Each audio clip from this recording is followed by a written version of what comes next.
Oi, gente! No vídeo de hoje eu vou responder algumas perguntas que foram sendo feitas aí ao longo dos últimos meses sobre a minha vida, sobre o meu trabalho, sobre o blog, sobre minha carreira. Enfim, esse é o Ask Me número 2. Eu trabalho na parte da manhã na Defensoria Pública da União e na parte da tarde e da noite com o blog. Então, normalmente eu acordo bem cedo, eu acordo por volta de 6 horas da manhã e costumo chegar no trabalho por volta de 7 horas. Se eu tenho algum compromisso ou se o dia vai precisar render mais, eu chego até antes no trabalho, às vezes eu abro a DPU mesmo. Então, eu trabalho 6 horas por dia na DPU, o que facilita muito o meu trabalho com o blog. Saindo de lá, eu vou fazer uma série de reuniões, compromissos, vou fazer fotos, fazer vídeos, enfim, trabalhar com toda a parte do blog, que normalmente me toma aí a tarde toda e boa parte da noite. Mais ou menos assim que eu me divido. Na verdade, lá na DPU, eu tô na DPU tem 2 anos, então eu busquei ao máximo adiar, de contar para as pessoas mesmo que eu tinha esse trabalho com o blog, porque eu não gosto de misturar. Inclusive, assim, muito dificilmente, para não dizer nunca, eu assumo algum compromisso na parte da manhã, porque eu não mudo, ainda que eu possa eventualmente mudar a minha jornada, trocar para de tarde, para fazer algum compromisso do blog de manhã, eu não costumo fazer isso para realmente não misturar as coisas, não dar aso aí a falações e tal. Então, no início, poucas pessoas sabiam, só que com o passar do tempo, alguém via uma coisa ali numa revista, outro comentava que via não sei o que no blog, que via não sei o que no site, que alguém comentou isso, aquilo, algumas pessoas mais próximos começaram a ter o conhecimento desse meu outro trabalho também. E as pessoas apoiam, exatamente porque eu não interfiro no meu trabalho do DPU, eu mantenho minha jornada, não mudo nada por conta do meu trabalho do blog, tudo se mantém numa perfeita normalidade aí. E o meu marido não apenas me apoia, como ele é fundamental para eu dar conta disso tudo, sim. Na maioria das vezes ele não aparece, assim, escancaradamente, mas nos bastidores ele me ajuda em tempo integral, que seja com a parte administrativa da coisa. Ele não apenas é um apoio, ele é tudo nesse sentido, tudo mesmo. Na DPU, a minha função é de assessora jurídica da chefia. Eu sou assessora jurídica do chefe da unidade, do defensor público-chefe. Eu sou concursada, o meu concurso é do Executivo Federal. Eu sou aprovada para o Fundo Nacional de Desenvolvimento da Educação e sou requisitada aqui para a DPU Unidade de Belo Horizonte. Estou aqui há 2 anos e pouquinho.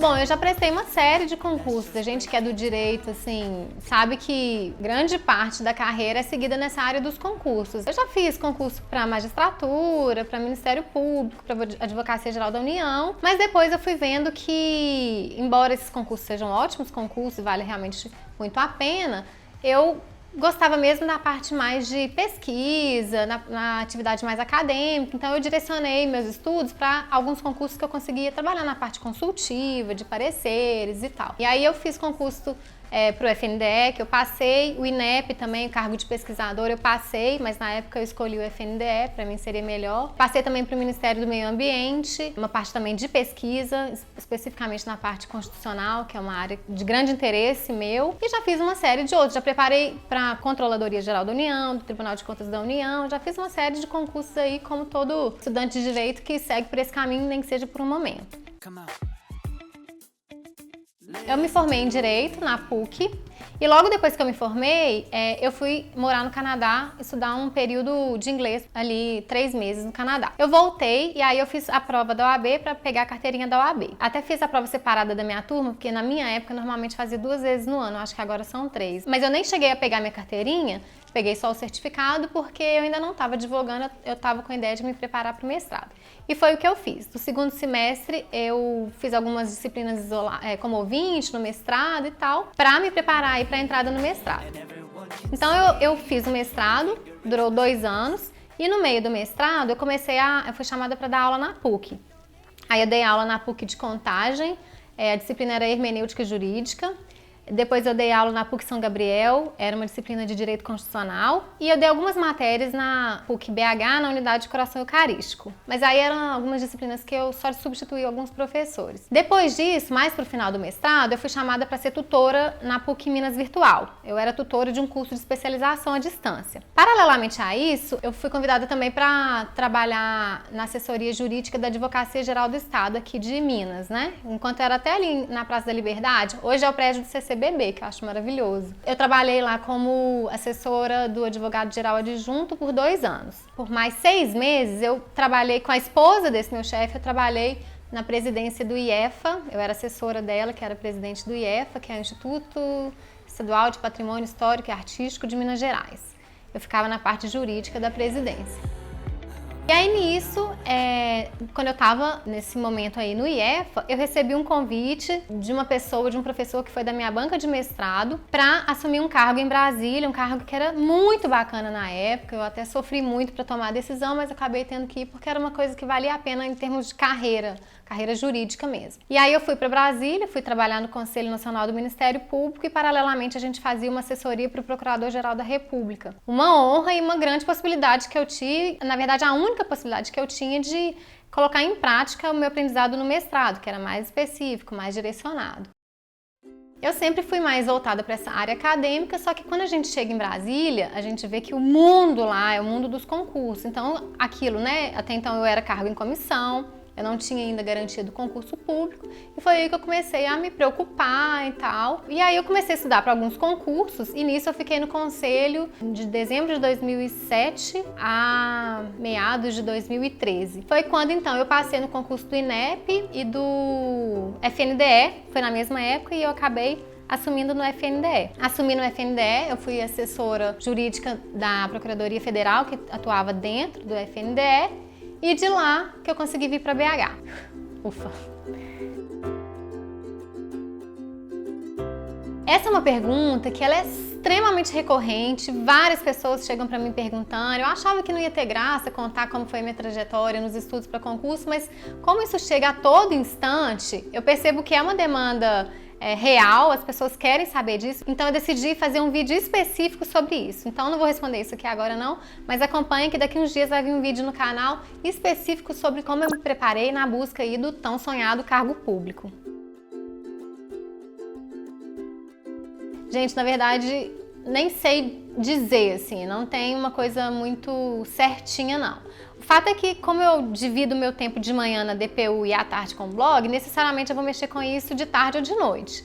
E aos finais de semana, porque, inclusive, na DPU, meu blog é bloqueado, gente, vocês acreditam nisso? Não apenas o meu, como vários blogs, vários sites de entretenimento, isso aí é um bloqueio que vem de Brasília mesmo, não é nada específico com o meu, não. Como no dia a dia, à tarde, à noite, muito corrido, muito dinâmico, eu tô pra lá e pra cá, nunca tem um lugar fixo que eu vou estar necessariamente, eu acabo fazendo muita coisa no final de semana, mas eu não perco meu final de semana com isso não. Eu tento pegar, por exemplo, o domingo de tarde, se eu não tô viajando, se eu não tô fazendo nada, eu tento dar uma adiantada em tudo, vejo alguns temas que podem virar post no blog, post no YouTube, post no Instagram, então eu vou fazendo algumas listinhas, que vocês sabem que eu sou a louca das listas mesmo, e vou tentando me organizar na minha bagunça mesmo, na minha loucura de vida. Mas não tem uma regra, alguma coisa assim que eu possa dizer, gente, isso funciona, isso não funciona. Eu vou colocando, enfiando tudo nos espaços, buraquinhos que eu tenho, nas brechas mesmo que eu tenho. Eu bebo sim um pouco, muito socialmente, gosto de um vinho, de um espumante, alguma caipirinha, alguma coisa. Detesto uísque, não consigo gostar de cerveja, embora eu já tenha tentado várias vezes. Eu fico alegrinha muito rápido, então eu tomo muito pouco mesmo. Ou me dá sono, eu fico alegre rápido e eu não gosto muito de perder o controle da situação. Então, nunca bebo muito mesmo. Eu já brinquei, já até contei isso em outro vídeo, que o sonho das minhas amigas é me ver bêbada, embriagada, por aí. Eu acho que dificilmente elas vão me ver assim. Bom, eu coloquei essa pergunta aqui até para esclarecer, mas eu não entendi muito bem o que a pessoa quis dizer, mas vamos lá. O blog agora tem limitação contratual com algumas lojas ou marcas específicas? Se eu entendi o que ela quis dizer, no sentido de que eu só posso postar determinadas marcas e tal, não, de forma alguma. O que eu tenho são contratos que estão válidos, né, atuais, então por isso eu posso postar determinadas marcas mais que as outras, mas assim, nunca deixando de ter em mente que o Anitta é um blog autoral, vai ter coisa minha, vai ter coisa de trabalho, vai ter de tudo, mas desde que tudo realmente se resuma à minha essência.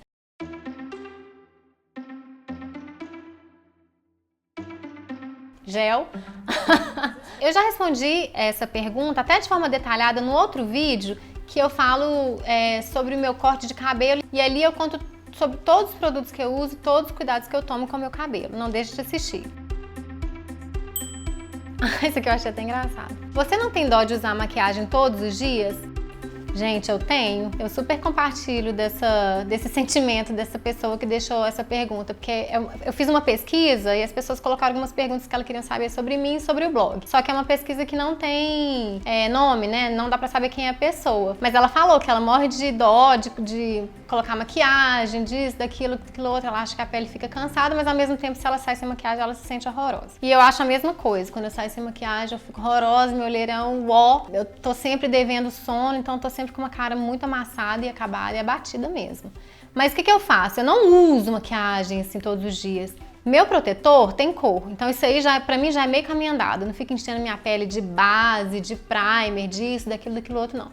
Meu protetor pra mim funciona como se fosse uma base. E aí depois, às vezes, se tá calor, eu uso o pozinho da Shiseido, que também tem fator de proteção solar, então eu entendo que tá protegendo a minha pele, e coloco um blushzinho, só. Aí quando eu tô um pouquinho mais animada, eu coloco um rímel ou coloco um delineador.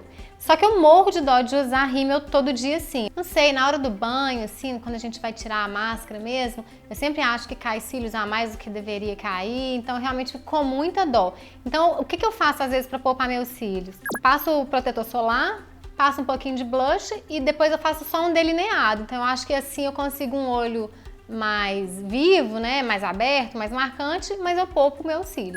Agora, claro que final de semana, uma festa, algum evento assim, eu vou caprichar na maquiagem com tudo que eu tenho direito. Mas no dia a dia eu procuro poupar um pouco também.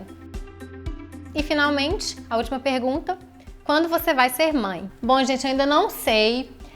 Ainda não me veio a vontade de ser mãe, eu acho que tenho muita coisa pra fazer. Eu sei que dá pra conciliar, mas eu acho que tudo realmente depende da vontade da mulher de ter o filho e tal. E pra mim essa vontade, esse momento ainda não chegou. Eu espero que um dia ainda chegue, mas ainda por enquanto não. Quando chegar vocês vão saber. Esse foi então o Ask Me número 2. Se a sua pergunta ainda não tiver sido respondida nesses 2 Ask Me, deixa aqui no comentário que eu vou ter o maior prazer em responder. Então, encontro com você no próximo vídeo. Até lá!